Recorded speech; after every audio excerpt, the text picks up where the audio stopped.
Ayan, tama na. Ayan. Ayan po, isa pong mapagpalang pagbati. Siyempre, sa lahat po ng aking mga subscribers, followers at mga viewers, sana manawari. Ligtas kayo sa lahat ng kapahamakan. Ligtas sa mga sakit. At swerte na lamang ang darating sa inyo. At yan po ay antayin nyo. Baka na traffic lamang po sa kalawakan. Ano? Pero, nandiyan po yan. Sampalataya, pag-asa, paniniwala na darating din sa inyo ang swerteng walang katapusan. Ayan po, maraming salamat po sa patuloy po ng pagsubaybay dito sa Walang Kakwenta-Kwenta nating channel. Ay, channel ko lang pala. At bago po tayo mapunta sa ating topic ay nais ko lamang pong ipaalala. Bukas na po uli. Bukas na po uli yung hearing dyan sa Senado. Ano po? So, sana po ay kung kayo rin naman po ay manonood ng impeachment trial ni VP Sara, doon na lang po kayo manood sa June Berana Vlog. Sana po, para sa ganun ay ganun din, manonood lang din naman kayo di sa June Berana Vlogs na lang po. Tapos alam ko naman na na-reach na natin yung hinihingi kong lambing sa inyo. Pero hindi pa rin iginugo ng ni Lolo Whitey. Ay sige lang po, para makadagdag pa rin po ulit, para ma-overwhelm yung watch time hour na kailangan natin doon. So, pakiusap ko pa rin po na sana ituloy nyo lang po yung panonood sa Lunes. Mamaya po, alas 10 pala. At yung hearing, your trial na impeachment ni VP Sara. Ano po, salamat po. At siyempre, tuloy-tuloy ko na po ang pagkakataong ito. Kukunin ko na po ang pagkakataong ito para muling pasalamatan kayong lahat ng mga subscriber ko. Dahil alam ko, ramdam ko yung pagmamahal niyo sa akin. Ayan.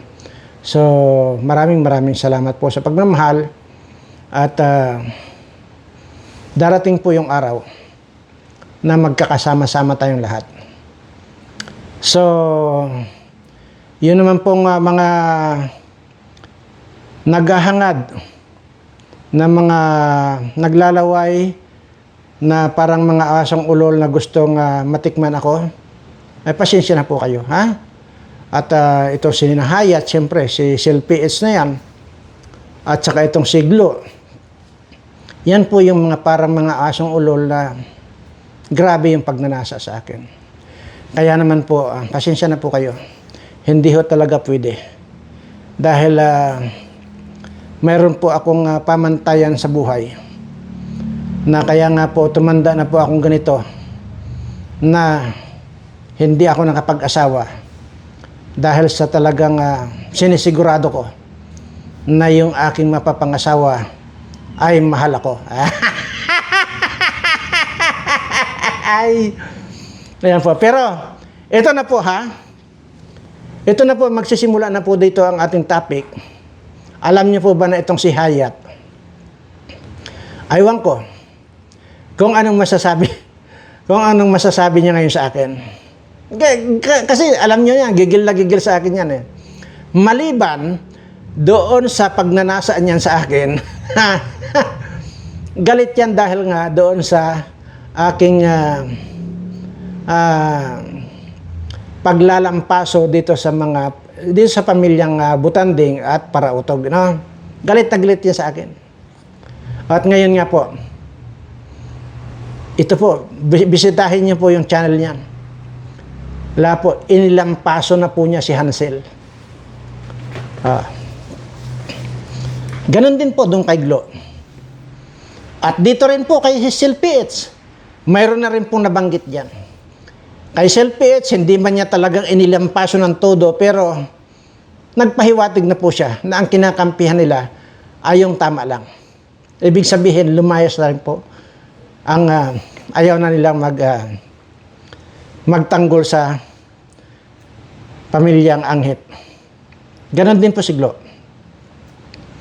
At ganon din po ngayon. Kapapanood ko lang yung doon kay Hayat. Nako, talagang inilampaso na po, inginudngod na po ni Hayat ang mukha ni Hansel. Dahil nga daw po itong si Hansel ay isang certified na tanga na, bobo pa. Doble-doble ang kabobuhan. Yun po ang sinasabi ko, na kung ikaw rin lang ay bobo, huwag ka na magbayabang. Kung alam mo sa sarili mo na ikaw ay tanga, huwag ka na magbayabang. Huwag mo nang pataasin ang iyong ire kung ikaw rin lang ay bugok na parang itlog na hindi napisa. Ayan. Huwag na. So ngayon, unti-unti na po ang nare-realize nitong mga hunghang na yung mga pinagsasabi ko dyan dati, nang talagang galit na galit akong tinira ko yan.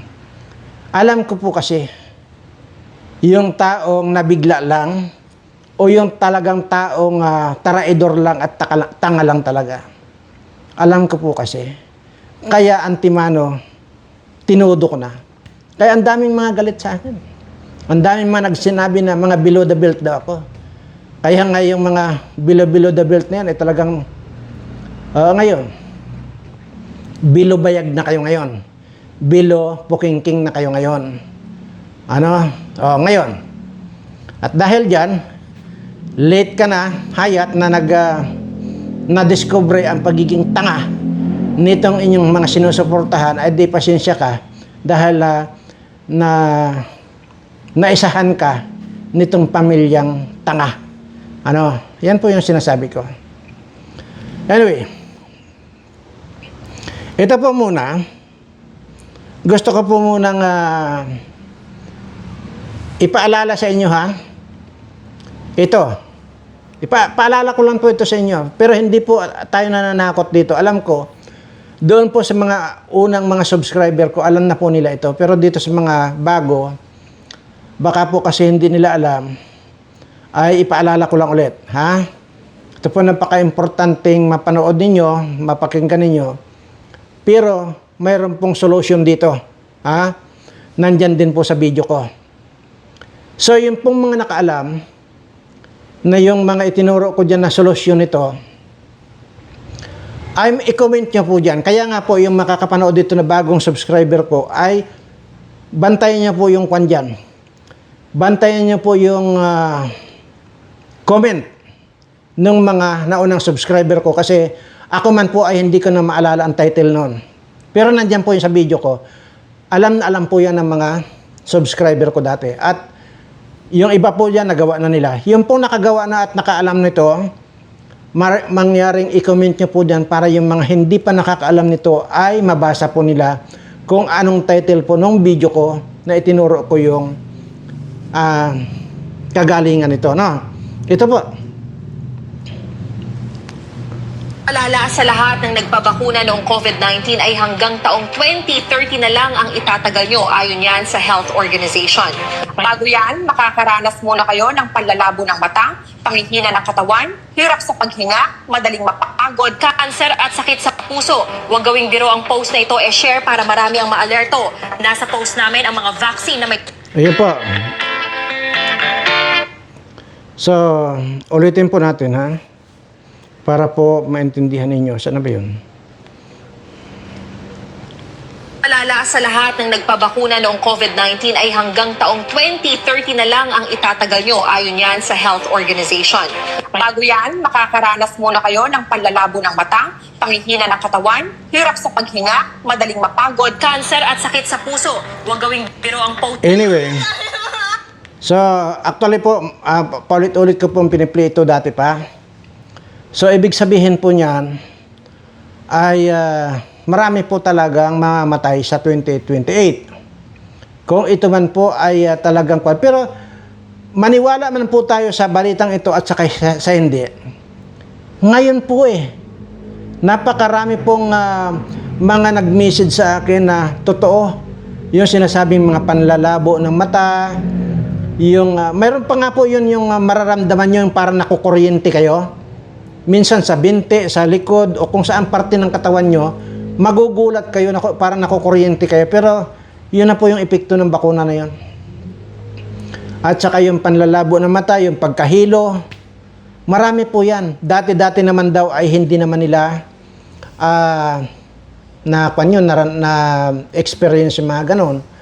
So anyway, kaya ko po i-play ito doon naman sa mga bago kong subscriber na hindi pa nakaalam nito. Sabi ko nga po, yun namang mga luma kong subscriber na mga nakaalam po nito, paki-comment nga lang po dyan kung ano po yung title. Kaya nga po yung mga bagong subscriber ko, ugaliin din pong basahin yung comment dyan. Mayroon po akong itinuro kung paano pong ma-detox mula sa katawan yung in-injection sa inyo. At yan po ay napakataas po ng lead content na ipinasok sa inyong mga katawan. Kaya naman po, para ma-detox po dyan, mayroon po akong itinuro dyan. Panoorin na lang po yung video ko. So, yun po. So, yun naman po ang pangunahin kong pinaprioritize ko talaga. Pina-priority ko talaga yung kahit pa paano ay matuto at maturuan ko kayo. At bago po dumating yung 2028 ay kahit pa paano po ay sama-sama tayong maligtas. Hayaan na natin yung mga yung mga hindi tumututok dito sa channel ko, hayaan na natin yun. Ay yun yung sinasabi ko na madalas sa inyo, maswerte yung nakakilala na sa akin. Yun lang po yun. Anyway, sige na po. Balik na po tayo dito sa ating usapin. Yun na po yung problema. Yun po ang paalala ko lang. Kung alam ko naman na puro kayabangan lang ang nasa alam mo, sa katawan mo, kayabangan at para pagiging mataas, the pride, huwag ka nang magdudurong-durungan dahil mabubulaga ka. Kagaya nito si Hansel. Sa taas ng pride, nagdudurong-durungan, alam naman niya sarili niya na bobo at tanga ito. Ayun, pinagsigawan na. Nihayat ang pagiging bobo nitong si Hansel na ito. So ano pa? Sabi nga niya, siya ang nagpahamak sa kanyang anak. Pwede nga, dahil kasi unang-una, mga kababayan, tingnan nyo yung mga nakaraang live ni Beyonce. Di ba? Yung mga nakaraang live ni Beyonce, ano siya kanya? Sabat ng sabat doon sa live ni Beyonce. Kaya nga pag nagla-live si Beyonce, pag ganyan-ganyan, tumitingin doon sa nanay niya. Paano mayroong sinasabi yung nanay niya? Di, pag ganyan-ganyan.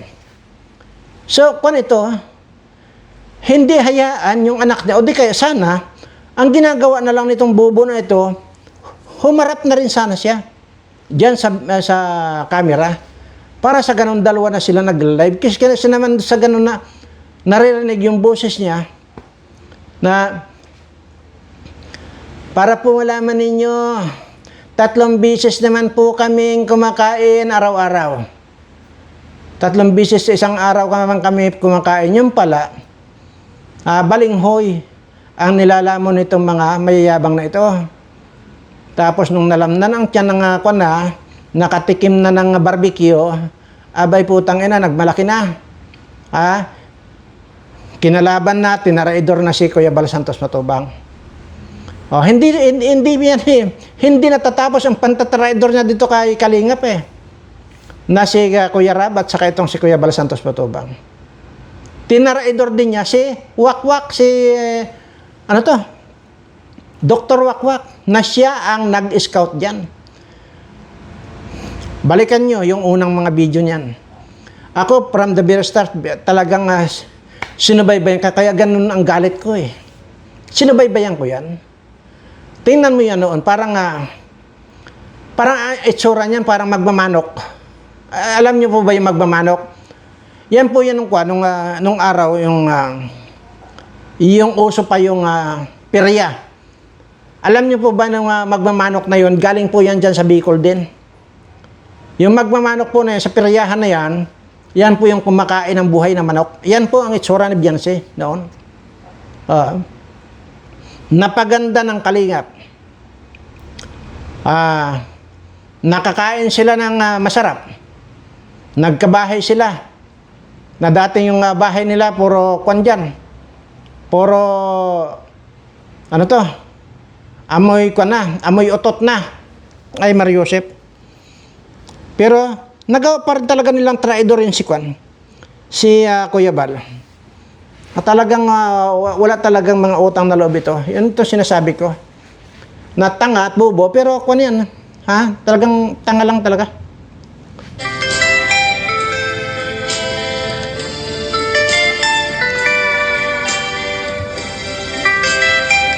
Siya nga po pala yung nagtatanong po kung ano raw ang title nito. Ang title po nito ay Love at First Sight. Ayan. Love at First Sight po yung title niyan. Di ba? Maganda.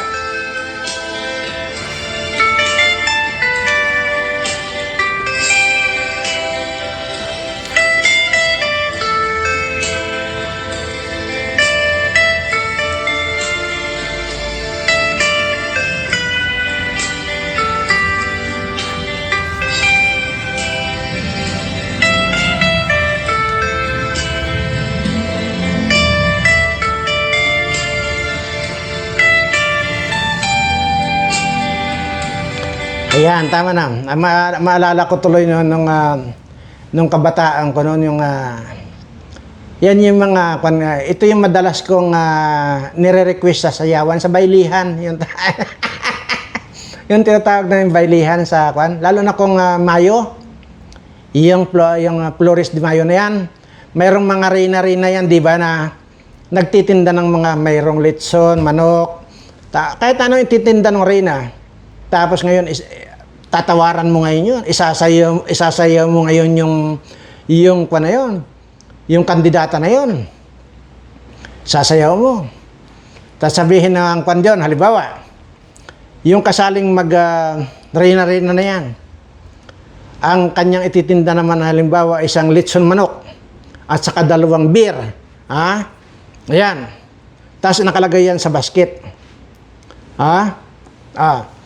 Kukunin ng announcer yan. Pagkakuha ng announcer yan, itataas ng announcer yan. Sasabihin na, Ragya! Basket halin sa misahe po!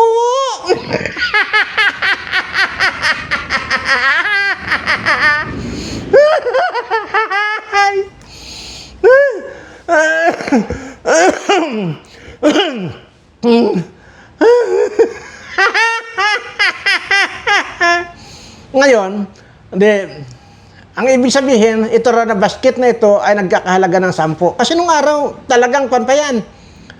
Mahalaga yung 10 piso. Pero kung na yun, litson manok na yan. At saka, alam niyo naman sa probinsya, hindi ibig sabihin na litson manok ay kagaya ngayon. Na ang daming mga kung ano-ano pang mga ingredients sa isa, iganyan-ganyan pa. Tapos habang nililitson mo, ay doon talagang literal, ihawin mo lang talaga. Ihawin mo lang talaga yan. Litson na. Yan. Ragya nga basket halin sa mesa. Hay po.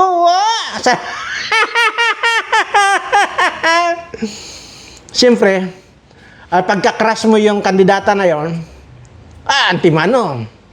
Tatawaran mo agad yan. Sabihin mo agad, 20. Di ikaw ngayon yung kwan.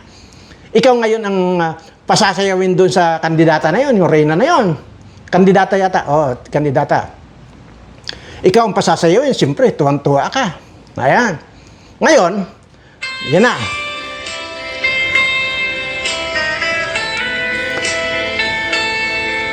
Anong pangalan mo? Sasagot ngayon yung isasayaw mo. Maria. Anong apelyido mo? Palanggana.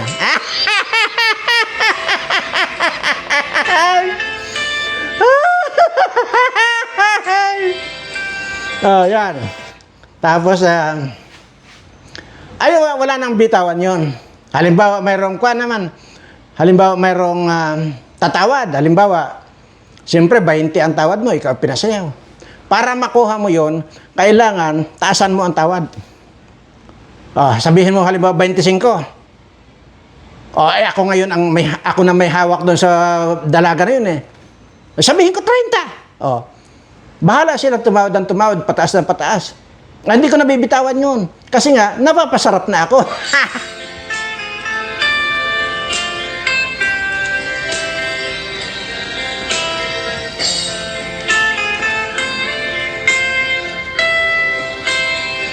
Ayan, yun. Kinukwento ko lang yung kabataan ko, ganun yan.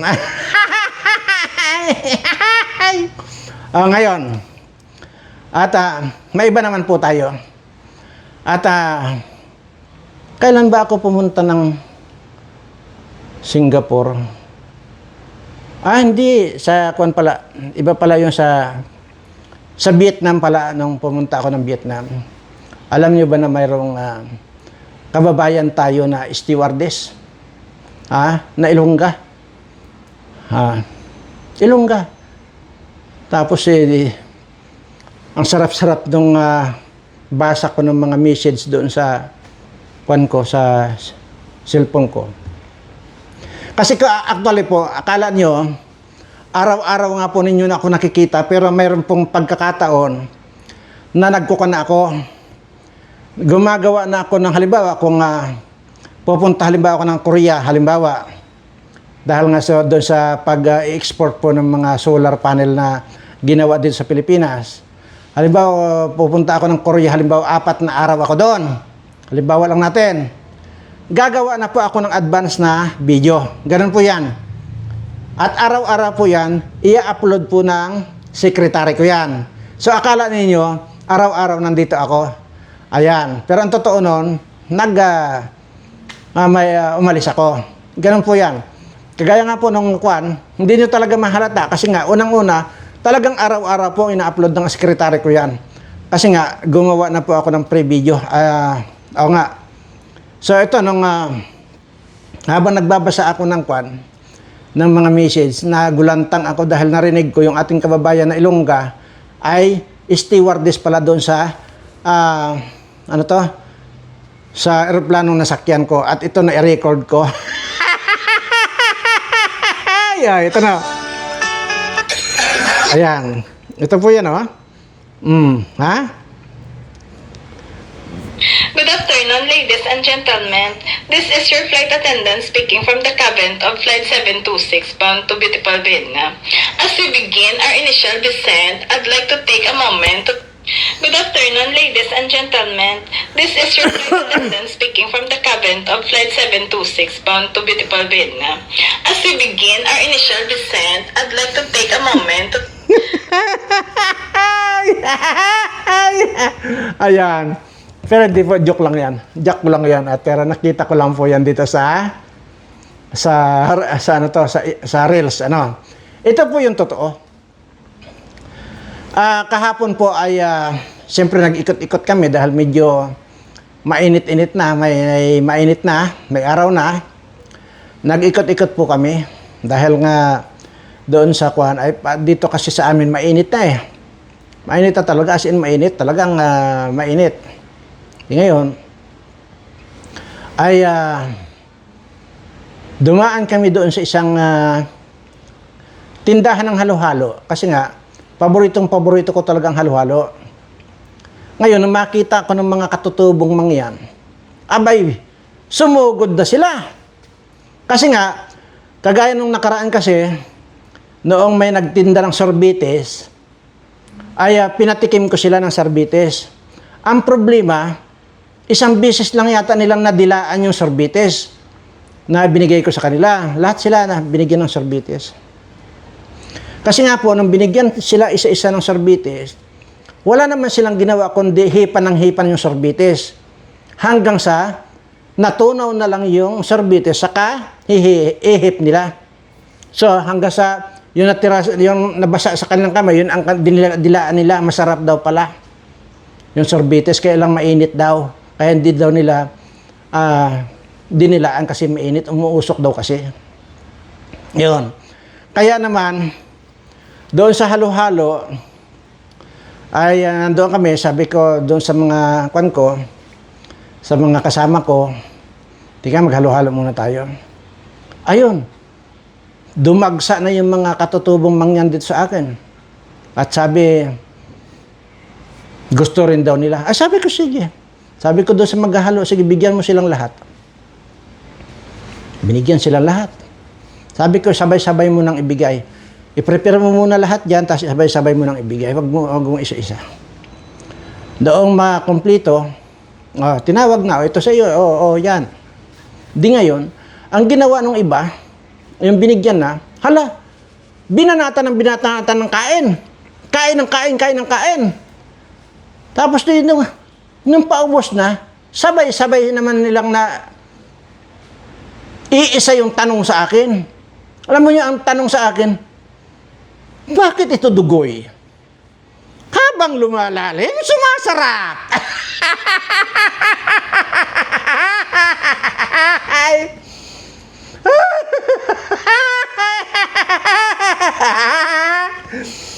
Kinain ng babaw, hindi man lang nila hinalo, ay nung marating na nila yung butom, nandun na yung asukal, tumatamis na, tinanong ako ngayon kung bakit daw, habang lumalalim, sumasarap. Ayun. Yun po yung experience namin kahapon.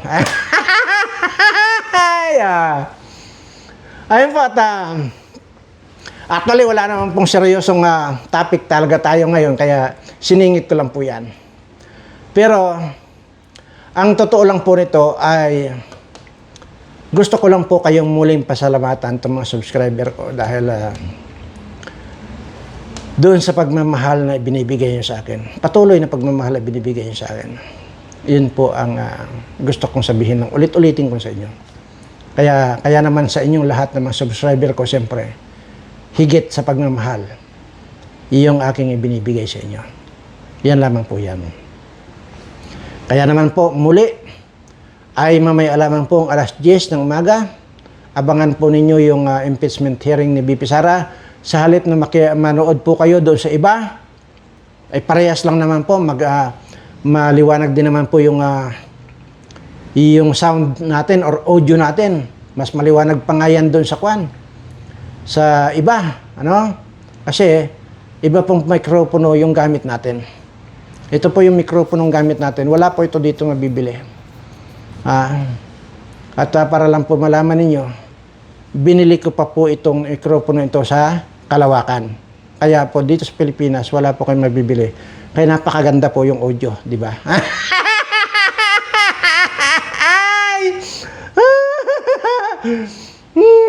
Puro kayabangan na yan.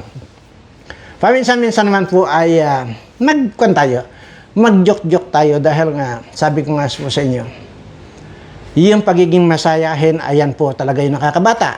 Tinuro ko naman po sa inyo, kung gusto nyo bumata ng bumata, taas yung kilikili nyo, kilitiin nyo ng kilitiin yung kilikili nyo, tiyak.